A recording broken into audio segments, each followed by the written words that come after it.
Olá, tudo bem? Meu nome é Alexandre, eu sou estudante de marketing da Faculdade Anhanguera e hoje eu estou aqui para apresentar um grande executivo do mercado financeiro que vai contar um pouquinho para a gente mais sobre o comportamento do consumidor. Saulo, muito obrigado pela sua presença e aceitar nosso convite, tá? Eu gostaria de saber um pouquinho, para iniciar a nossa entrevista, sobre a sua experiência, a sua carreira. Tá bom, tá joia.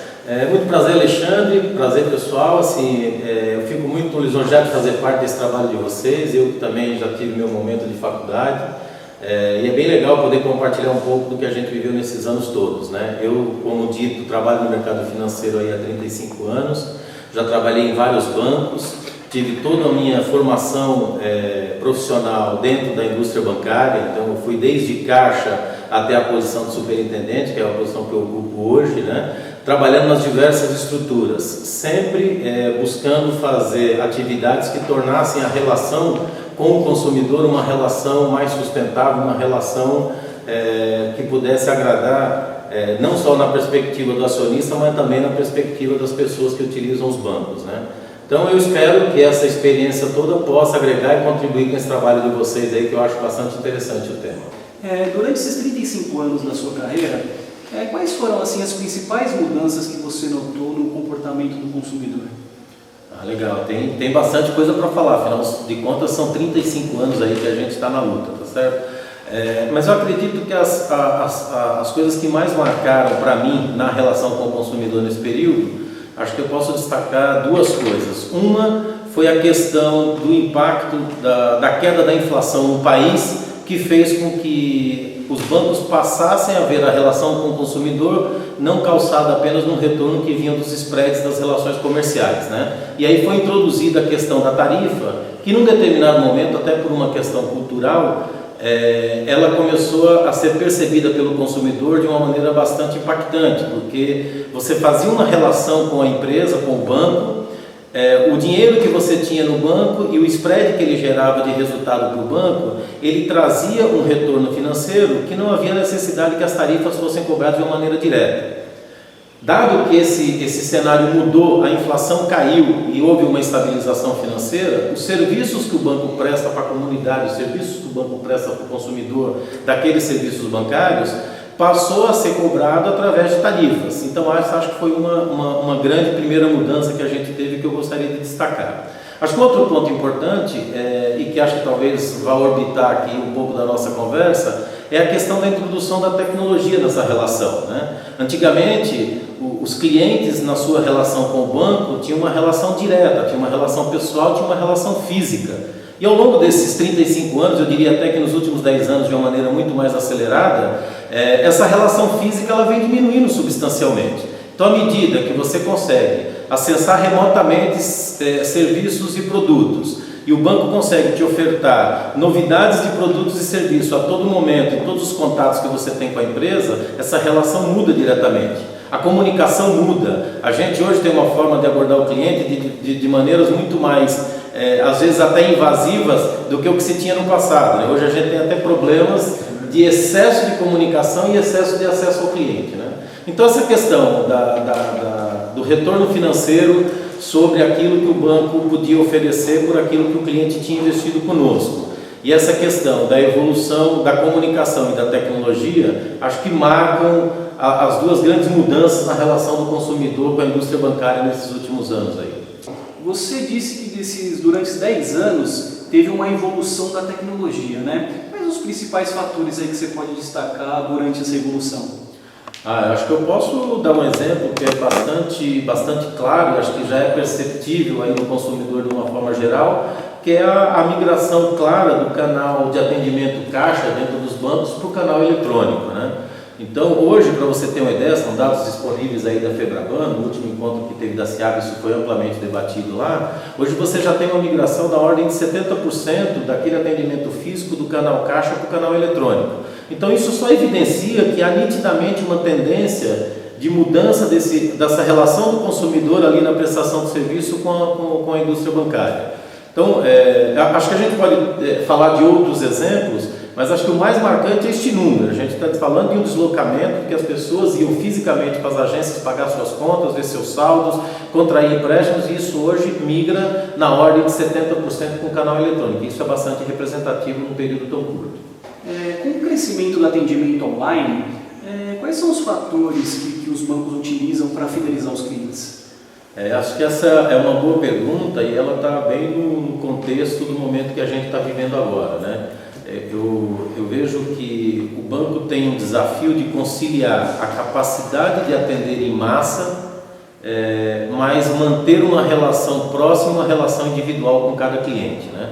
Então, eu acho que é nisso que os bancos têm se concentrado, acho que esse tem sido o nosso desafio, e a sensação que eu tenho é que a grande resposta para essa questão está muito vinculada à própria tecnologia. Hoje você tem tecnologias de domínio de dados, que quem controla o dado, quem controla a informação, na verdade, controla as relações entre empresa e consumidor, e administrar bem esse dado, saber o momento que o cliente mantém um contato com o banco e oportunizar esse contato, fazendo disso uma oportunidade de negócio ou uma oportunidade de fidelização, nos diferencia, né? Eu acredito que nos aplicativos convencionais que você tem hoje aí nas redes sociais, à medida que você tem uma oportunidade de perceber seu nome associado a simplesmente uma chamada do Facebook, você já se sente personalizado quando você abre o seu Facebook e ali ele está dizendo, você salvou um vídeo, e aí você se sente o aplicativo falando com você. Os bancos estão caminhando nessa mesma direção. Se você simular em algum lugar uma viagem e o banco conseguir capturar esse dado de uma maneira estruturada, e no final daquela transação você receber uma chamada do banco dizendo assim, Saulo, você pretende viajar? Conte conosco, nós estamos aqui para realizar seus sonhos.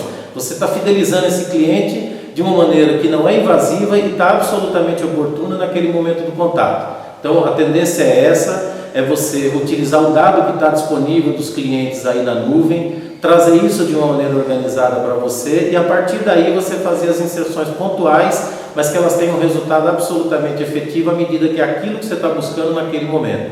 Então esse acho que é o segredo da fidelização nesse contato com o mundo digital. Nessa revolução online, a gente percebe que os bancos estão utilizando muitos aplicativos, né, as redes sociais para se comunicar com esses clientes. Isso é para fazer a redução de custo dos bancos ou realmente é para atender essa demanda dos clientes? Eu acho que tem um componente nas duas coisas, né? Primeiro que a nova geração que está vindo aí, ela não vai se relacionar com os bancos como a geração anterior se relaciona, né? Então tem sim uma demanda do cliente para que ele possa ser atendido a qualquer momento do dia onde ele acha que é mais conveniente. E tem a outra perspectiva que isso também tende a ser mais barato para os bancos. Uma coisa é você ter um banco físico com agências de tijolo que tem lá um custo diferente, que implica em aluguel, implica em posicionamento, implica em estacionamento, então traz todo um custo fixo embutido. E a relação do cliente online, ele tem condição de ter os mesmos serviços com uma qualidade absolutamente diferenciada e não carrega todos esses custos fixos. Então, eu acredito que quem não migrar para essa plataforma tecnológica, para esse atendimento digital, além de ficar mais caro, a probabilidade de ficar fora daquilo que o consumidor de fato busca nesse momento é absurdamente grande. Não é mais uma questão de diferencial. Para mim, é uma necessidade compulsória de migração para atender essa nova geração que está se aproximando e se aproximando rápido aí dessa relação com os bancos. Bom, legal. Saulo, quais as expectativas que você tem para o futuro com relação ao comportamento dos consumidores? Acho que uma coisa legal que a revolução digital traz aí para o nosso dia a dia é que o futuro é um futuro sem limites, né? A gente não conseguia imaginar, eu que tive a oportunidade de ver dentro de uma agência bancária um computador para 300 funcionários, hoje não dá para imaginar que alguém consiga trabalhar numa empresa e não ter um computador pessoal. A gente consegue ver que isso, a transição, eu tive a oportunidade de acompanhar isso tudo na minha carreira, né?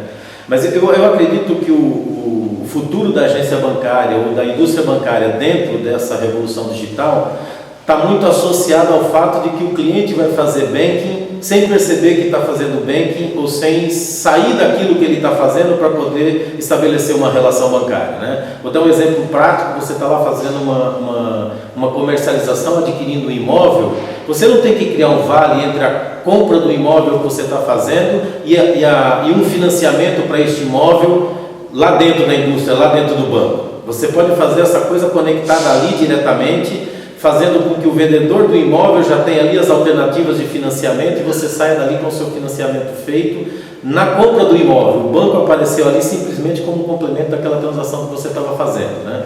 Hoje você consegue, já com aplicações que estão aí no mercado, dentro do seu Facebook, dar uma saída, fazer uma consulta do saldo, fazer uma transferência de recurso para um amigo seu, sem perceber que você foi ao banco e voltou naquilo que você está fazendo ali no seu dia a dia. Então, o futuro para mim é acoplar o banco dentro do seu dia a dia, sem que isso seja percebido, e isso aconteça de uma maneira segura, sem que isso aconteça de uma maneira que cause algum tipo de interrupção naquilo que você está fazendo e seja absolutamente transparente.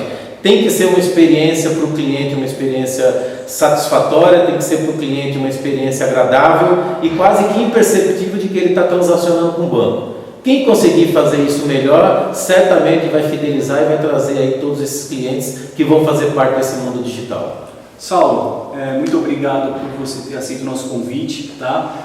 Nós da Faculdade Anhanguera do curso de Marketing só tem a agradecer por você ter compartilhado toda essa experiência com a gente. A gente agradece e deseja a você cada vez mais sucesso na sua carreira, tá bom? Eu que agradeço a oportunidade, Alexandre, ao time aí, espero que seja um trabalho legal e me coloco à disposição caso vocês precisem de alguma outra informação associada a esse assunto aí, e fiquei lisonjeado de ter feito parte do trabalho de vocês. Muito sucesso. Tá ok, muito obrigado. Eu agradeço.